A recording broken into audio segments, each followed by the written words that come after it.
There are moments in life that stop us cold, moments that force us to pause and question everything we thought we knew about ourselves, our family, and our worth. Imagine this.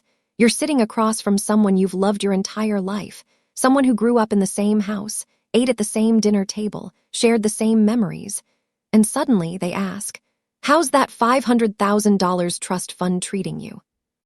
And in that moment, your heart stumbles. You laugh awkwardly, unsure if it's a joke or a misunderstanding. But then you realize they're serious.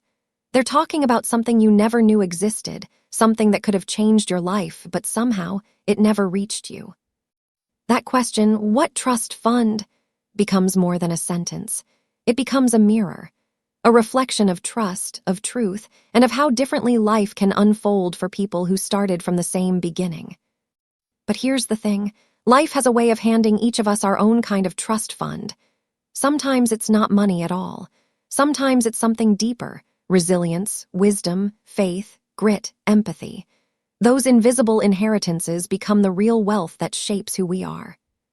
This story isn't just about a lost inheritance. It's about discovering that the greatest fortune you'll ever hold is the strength that no one can take from you. And so, today, I want to share 7 truths, 7 timeless lessons, for anyone who's ever felt left out, overlooked, or underestimated. Because history has shown us that the most powerful people didn't always start with the most, but they learned to turn what they did have into something extraordinary. There's something deeply humbling about realizing that true wealth doesn't come from what you inherit, but from who you become. When I think about those words, enjoying your $500,000 trust fund, I think about how often we measure our worth in the wrong currency. We look at what's in someone's bank account, what kind of car they drive, what kind of house they own. But the truth is, none of those things have ever built real strength. True wealth, the kind that endures, begins in character, not currency. When I look back through history, I think of people like Frederick Douglass. Born into slavery, he didn't inherit anything but pain, yet he refused to let his circumstances define his future. He couldn't read, but he taught himself anyway. He couldn't vote, yet he used his voice to transform the conscience of a nation. His wealth was not in gold or silver, it was in wisdom, courage, and vision. Douglass understood something we all must learn. That freedom begins in the mind long before it's recognized on paper. That kind of wealth can never be taken away. Character, much like Douglass's story, is the foundation of true success. It's built quietly, when no one's looking, through the choices we make when it would be easier to take the shortcut. It's built when we tell the truth even when lying could save us embarrassment. It's built when we treat people with kindness, not because it's convenient, but because it's right. You see, money can open doors, but character is what keeps them open. And when the storms come, because they always do, it's your integrity, not your income, that steadies you. In a world that glorifies instant success and overnight fame, it's easy to forget that character takes time. It's slow, deliberate work. It's saying no when the world tempts you to say yes for comfort or popularity. It's choosing humility when pride would feel easier. The great leaders of history, those who shaped this country's conscience, all shared that same quiet power. Think of Eleanor Roosevelt, who once said, "Do what you feel in your heart to be right, for you'll be criticized anyway." She lived her truth with grace, not arrogance, and her legacy still inspires generations. You see, when you don't inherit material wealth, you're given an opportunity, a chance to build your fortune from the inside out. Every challenge, every obstacle becomes your investment. Every act of resilience adds to your balance. And what you earn in strength, in empathy, in perseverance, no one can tax or steal that. Character is also what gives meaning to success. Because without it, money feels empty. Think about all the stories of people who gained riches but lost themselves. The history books are filled with them, names once powerful, now forgotten, because their foundation wasn't strong enough to last. But then there are others, the ones who used their influence to serve, not to boast. People like Clara Barton, who used her compassion to build the American Red Cross, turning empathy into a legacy that still saves lives today. She didn't seek fortune, she built faith, and that faith became her wealth. Sometimes, when life doesn't hand you the privileges others enjoy, it's preparing you for a different kind of richness, the kind that can't be measured by numbers, but by impact. It's preparing you to lead with integrity when others lead with ego. It's preparing you to rise with grace when others rise with greed. That's the kind of wealth that sustains nations, that strengthens communities, that passes from generation to generation, not through money, but through example. And maybe that's what our lives are really about, not collecting things, but collecting lessons. Not owning, but becoming. Because one day, when your name is spoken, no one will ask how much you had. They'll ask what you stood for, what you built, what you gave. They'll talk about the trust fund of goodness, compassion, and courage you left behind. So when you hear someone ask, "What trust fund?" maybe you smile and say, "Oh, I have one. It's just not the kind that fits in a bank." Because the real inheritance of life is character, and it pays dividends in peace, in purpose, and in pride that no wealth can buy. And that, my friends, is what makes our stories, our journeys, our voices not fleeting, but enduring. Because long after the money fades, it's the integrity we live by that echoes through generations. That's the kind of richness that never runs out. That's the voice that endures. That's the voice of timeless voices. Sometimes, the most powerful motivation doesn't come from what we receive. It comes from what we don't. The opportunities we never got, the support that never came, the doors that stayed shut, all of these can become the very reasons we rise. What we don't inherit can become the fire that shapes our destiny. That's the beauty of life's quiet balance. It takes what seems like loss and turns it into fuel. Think about Oprah Winfrey. Born into poverty in rural Mississippi, she faced rejection, trauma, and pain that could have broken anyone's spirit. There was no trust fund waiting for her, no inheritance, no easy way out. But she discovered something far more valuable, the power to create her own. Every no she heard became her reason to find a yes. Every door that closed strengthened her determination to build her own door. Her story reminds us that our worth is not defined by what we're given, but by what we're willing to become. History is filled with people who were denied opportunities, people who used their setbacks as stepping stones. Abraham Lincoln lost election after election before becoming one of the greatest leaders this country has ever known. His failures didn't weaken him, they refined him. They gave him empathy for others, a depth of understanding that could only come from knowing struggle. He turned what he didn't receive, status, privilege, recognition, into wisdom, patience, and perseverance. And isn't that how most of us grow? When life withholds comfort, it gives us character. When it denies us privilege, it grants us perspective. You see, the human spirit isn't strengthened by ease, it's strengthened by endurance. It's when you've been left out, overlooked, underestimated, that you learn to build something of your own. That's the hidden blessing of being told you can't. It teaches you that you can, and you will. Sometimes, the things we think we need, wealth, attention, validation, are distractions from what we're truly meant to develop. Life. No's aren't always punishment, they're preparation. They force us to discover our own voice instead of borrowing someone else. Think of Thomas Edison, thousands of failed experiments before he found success. When asked how it felt to fail so many times, he said, "I didn't fail. I just found 10,000 ways that won't work." That's not arrogance, that's vision. That's the mindset of someone who understands that rejection can be redirection. What we don't receive can become a sacred invitation, a chance to create what never existed before. When we stop looking at what others have and start asking what we can build, we step into our power. Maybe your family didn't leave you a trust fund, but they left you something greater. The chance to write your own story, to build something that is yours. Because the wealth you create through courage and persistence lasts longer than any inheritance ever could. In our modern world, it's easy to feel behind when we see others get ahead. Social media can make it seem like everyone else was handed the life we've been struggling to build. But I want you to remember this: the people who climb without a ladder always climb stronger. They know how to hold on when the wind blows. They know how to keep faith when no one is clapping.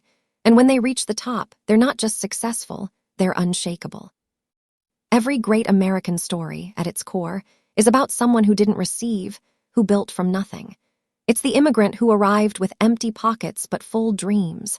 It's the mother who worked 2 jobs so her children could go further than she did. It's the student who studied under the streetlight because there was no electricity at home. These are the quiet heroes who remind us that deprivation can be destiny in disguise. When we stop waiting for what was never promised and start working with what we have, everything changes. We find strength in simplicity. We find meaning in the struggle. We find a deeper kind of joy, the joy that comes from earning our way forward. Because what we build ourselves will always mean more than what was handed to us. So when life leaves you empty-handed, don't let it make you bitter. Let it make you better. Don't resent what you didn't receive. Respect what it taught you to earn. The absence of privilege can become your greatest privilege when it teaches you resilience, creativity, and faith. And when you finally rise, when you build something of your own from the ground up, that victory will speak louder than any inheritance ever could. Because your story, your strength, your voice will remind the world that what we don't receive can become the foundation of who we are meant to be. There's a certain kind of silence that follows betrayal, a stillness that makes you question everything you believed about love, trust, and even yourself. It's a silence that can shake your confidence, blur your vision, and make the future feel uncertain. But here's the truth I've learned, one that history whispers through its most powerful stories. Betrayal, while painful, can be one of the greatest teachers of self-worth and resilience. Because in the moment you realize that someone else's choice can't define your value, you begin to reclaim your power, not just to survive, but to rise wiser, calmer, and stronger than ever before. When I think about how we, as human beings, recover from deep personal hurt, I'm reminded of Harriet Tubman, a woman who faced betrayal and danger not once, but over and over again. There were moments when she led enslaved people toward freedom and was told she couldn't make it, moments when those she helped nearly gave up or turned back in fear. But she never allowed betrayal or doubt to stop her. Instead, she used it as a compass, a way to see more clearly who she was and what she was fighting for. Harriet's courage teaches us that sometimes, when people show us who they are, it's not meant to break us, it's meant to wake us. In our own lives, betrayal doesn't always come from great public acts. Sometimes it comes quietly, a friend's indifference, a partner's deception, a family member's disregard. And it hurts because love makes us vulnerable. But as history shows us time and again, vulnerability is not weakness. It's strength in its most human form. Eleanor Roosevelt once said, "You gain strength, courage, and confidence by every experience in which you really stop to look fear in the face." And that includes the fear of being hurt. She was a woman who endured her own heartbreaks in public and private, but she chose not to become bitter.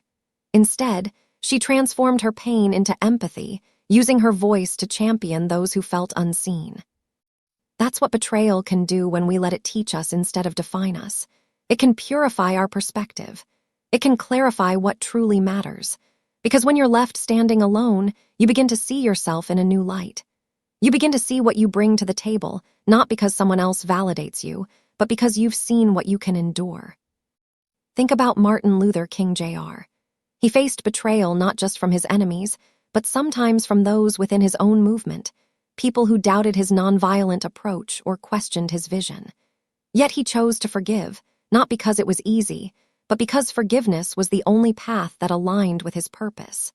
That kind of forgiveness isn't about excusing wrongdoing, it's about refusing to let bitterness anchor your spirit. Dr. King understood something that echoes through every age. Holding on to resentment keeps you tied to the very pain you're trying to escape. And so, each time life wounds us, we face a choice to let pain harden our hearts or to let it deepen our understanding. Pain refines us.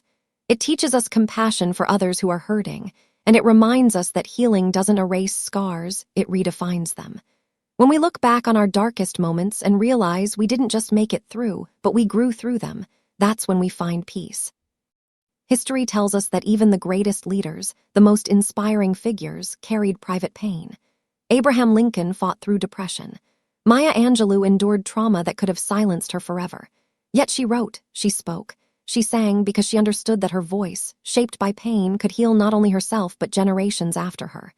When she said, "Still I rise," it wasn't just poetry, it was a declaration of victory over everything that tried to diminish her.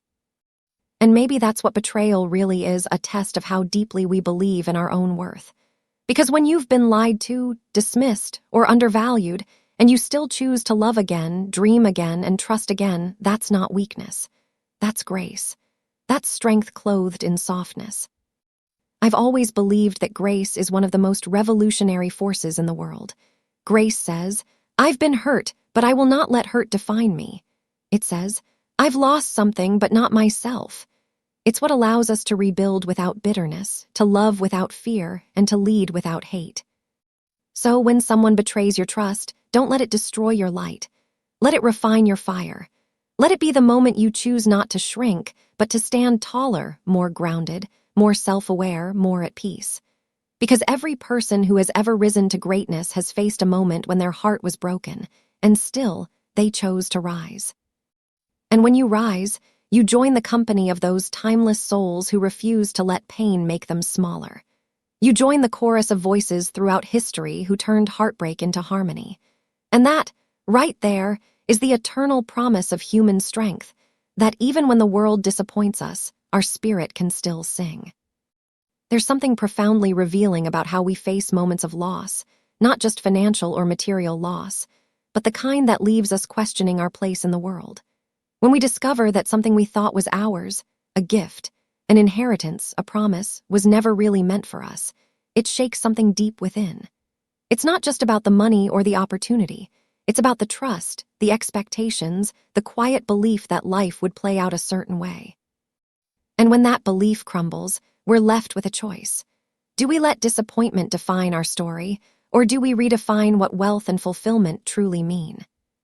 Throughout history, some of the greatest transformations began when people realized that the treasures they were chasing weren't what made them whole. Think of Helen Keller, born into a world that seemed to have taken so much from her sight, her hearing, her connection to others. By all appearances, she was impoverished in the senses that we most rely on. Yet through courage, education, and her teacher Anne Sullivan's belief in her potential, Helen discovered a different kind of wealth, the wealth of purpose, of mind, and of spirit. Her life became a testament to the truth that real richness has little to do with what's in your hands and everything to do with what's in your heart. In a world that often measures success by numbers and possessions, it's easy to forget that every generation's greatest leaders were not born from comfort. They were forged in the fire of uncertainty. During the Great Depression, families across America lost everything. They lost homes, savings, and for many, the hope that life would ever return to normal. But what emerged from that era was a deeper sense of community, people sharing what little they had, building soup kitchens, creating programs to lift each other up. Out of scarcity came solidarity. Out of hardship came innovation. That's where the human spirit shines brightest, not when everything is abundant, but when we find the courage to create abundance within ourselves. It's not so different from the story of many of us today. Maybe you've been promised something, love, security, recognition, only to find it slipping through your fingers. Maybe someone else seemed to have what you thought was meant for you. But history reminds us that the truest form of inheritance is not what's handed down. It's what's built from within. Frederick Douglass was born into slavery with no inheritance, no trust fund, no opportunities laid before him. Yet he taught himself to read, to write, to speak, and eventually to inspire a nation. He once said, "It is easier to build strong children than to repair broken men." His legacy was not of gold or property, but of strength, dignity, and education, the kind of wealth no one can take away. When we lose something we thought was ours, we often find what we were truly meant to have. Maybe that trust fund wasn't meant to arrive because life had a different lesson in store, one that would teach you how to create your own foundation, not rely on someone else. Maybe that missing inheritance was really an invitation to step into your power, to earn your worth, to define success on your own terms. Because the truth is, nothing is more liberating than realizing that your value isn't written in someone else's ledger. It's written in the way you rise after disappointment. I think about how Eleanor Roosevelt once said, "You must do the thing you think you cannot do." She knew what it meant to face personal betrayal, loss, and public scrutiny, but she didn't retreat. She transformed her pain into purpose, becoming a voice for human rights and justice. That's what strength looks like when it matures, quiet, steady, resilient. It's the kind of strength that doesn't need validation because it's been tempered in the fires of self-reliance. And perhaps that's the very heart of this lesson, that true wealth is not found in what is given, but in what is grown. It's the education that no one can revoke. It's the faith that carries you when everything else feels uncertain. It's the wisdom you gain when the world says no, and you decide to move forward anyway.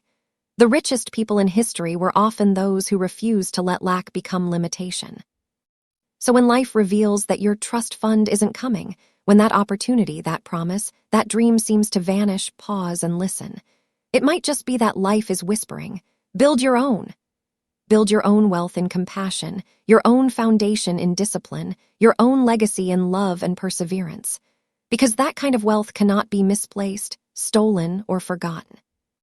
And one day, when someone looks at you and says, "You're so lucky," you'll smile quietly, knowing luck had nothing to do with it. You'll know that everything you have was built not from inheritance, but from intention, from faith, resilience, and an unshakable belief that your story, your voice, and your work are enough. That's what the voices of history teach us, that when the trust fund never arrives, the trust within must. And that, my friends, is the inheritance of timeless voices, the wealth of character, courage, and grace that no one can ever take away. There comes a point in every person's life when we have to stop asking why something didn't happen for us and start asking what it's trying to teach us. It's an uncomfortable shift, isn't it? Especially when the moment feels unfair, when someone else seems to have what we were promised, or when a truth comes crashing and that changes everything we thought we knew. But it's in those exact moments, when the ground shakes beneath us, that the seeds of wisdom begin to grow. Because life, in its mysterious and often humbling way, uses every disappointment as a lesson, every delay as a teacher, and every loss as an invitation to rise stronger than before. I often think of people in history who faced circumstances far beyond their control and yet chose not to be defined by them. Take Harriet Tubman. Born into slavery, she had every reason to accept the limits placed on her, every reason to believe the world had decided her destiny before she ever had a chance to dream. But instead, she turned her pain into purpose. She used her struggle as a map, not just to free herself, but to guide hundreds of others to freedom. Her life reminds us that wisdom is not found in comfort. It is born in courage. The lessons that truly shape us come from the moments when we refuse to let injustice or disappointment define who we are. When you discover that something you thought was meant for you, a trust fund, an opportunity, a promise, was never really yours, it can sting. It's easy to slip into comparison, to wonder what you did wrong, to feel like life is playing favorites. But history has shown us that some of the most extraordinary transformations come when people stop comparing their journeys to others and begin to trust the timing of their own. Consider Abraham Lincoln. He faced countless failures in business, in elections, in personal loss, before he became the leader history now reveres. Each setback, though painful, gave him a new kind of strength, a deeper empathy, a clearer understanding of what it means to lead with heart. Had everything come easily, he might never have developed the wisdom that would one day heal a nation divided. And perhaps that's what we all need to remember, that the wisdom we seek rarely comes wrapped in success.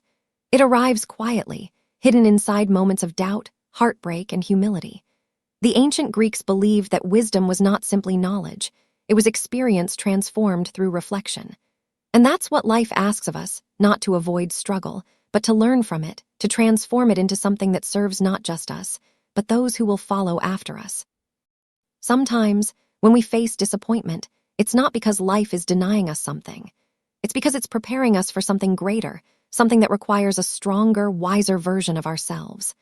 Think of the women who fought for the right to vote, who were dismissed and ridiculed, who were told to stay silent.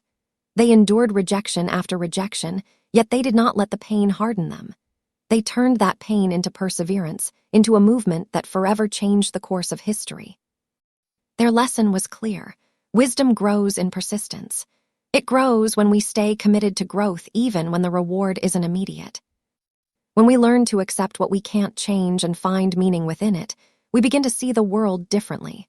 We stop chasing validation and start chasing growth.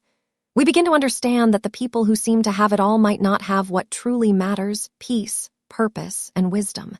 Because real wisdom can't be given or inherited. It has to be lived. It has to be earned through the choices we make every single day.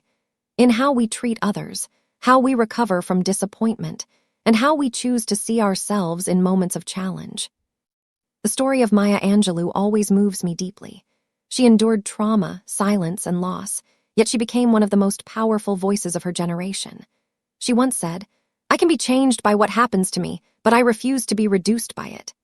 That is the voice of wisdom, not loud or boastful, but steady, unbreakable, and full of grace.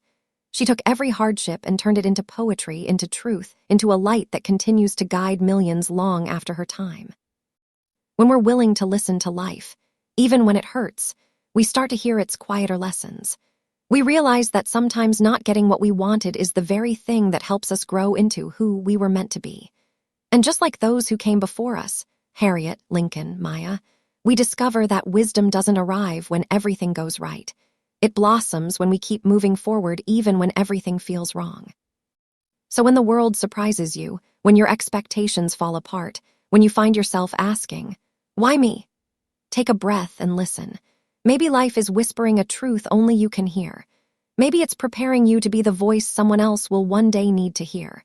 Because that's what growth really is, not about collecting what's easy, but about transforming what's difficult into something timeless. And in that transformation, we become more than our circumstances, more than what we've lost, more than what we thought we deserved. We become the living echo of every person in history who chose courage over comfort, who turned pain into progress, and who taught us that wisdom is not something we find, it's something we become. That, my friends, is the message carried through the generations, through every voice that refused to stay silent, every spirit that rose after falling, every lesson born from struggle. It is the voice of growth, of grace, of enduring strength. It is the heartbeat of timeless voices. There are moments in life that test the very core of who we are. Moments that strip away comfort, privilege, and expectation, and leave us standing alone with one question: who am I when nothing is guaranteed? It's a question that echoes through every generation, through every family, and through every one of us. And when it comes, it doesn't announce itself with fanfare. It comes quietly, through disappointment, through surprise, through the moments when what we thought we could rely on, whether it was a promise, an inheritance, or a person, is suddenly no longer there. But here's the truth that history has whispered to us again and again. Resilience is not built in the easy seasons of life. It is born in the moments when we have no choice but to adapt, to grow, to carry on. It's the quiet, unglamorous strength that comes from standing back up after life has pulled the rug from under us. I often think about the pioneers who traveled west across America in the 1800s. They didn't know what waited for them. No roads, no comfort, no certainty. They left behind everything familiar, trusting only the hope that something better lay ahead. Many of them lost their savings, their possessions, even loved ones along the way. But they kept walking. They built new towns, new homes, new lives from the dirt of unfamiliar land. That's resilience, not the absence of hardship, but the refusal to let hardship have the final word. In our own modern world, resilience doesn't always look like crossing mountains or surviving the wilderness. Sometimes it looks like waking up the day after a disappointment and choosing not to give up. It's when you learn that the promise of security, maybe that trust fund, or that opportunity you thought was meant for you, wasn't what defined your worth.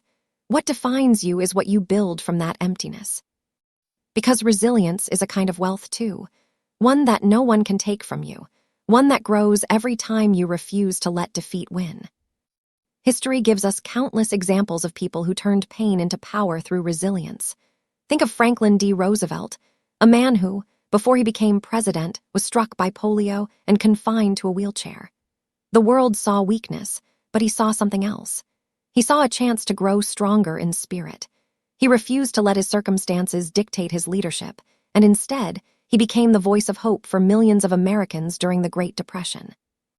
His body may have been limited, but his will was unbreakable. That's what resilience looks like, not denying the pain, but daring to rise above it. And what about the women of World War II?